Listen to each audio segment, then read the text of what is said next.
Leo tumeungana na wanawake wa halmashauri ya wilaya Tanganyika kuja kufanya tendo la huruma katika wodi hii ya wazazi. Tumeleta neti, pampers na blanketi kwa ajili ya watoto.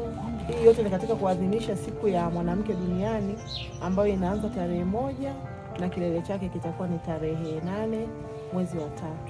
Tunaomba mpokee kidogo chetu.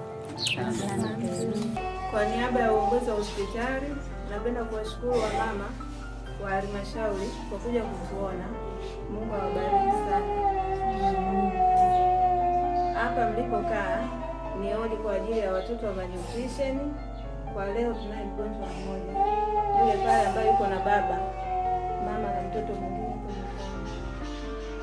Kwa hiyo tunashukuru sana kwa msaada wenu. Mungu awabariki. Amina. Karibuni sana. Naitwa Paskazia Mkemangwa, in charge wa jengo la wodi ya wazazi. Nashukuru sana kwa zawadi hizi ambazo umetupa kwa ajili ya watoto. Mungu awabariki sana wamama.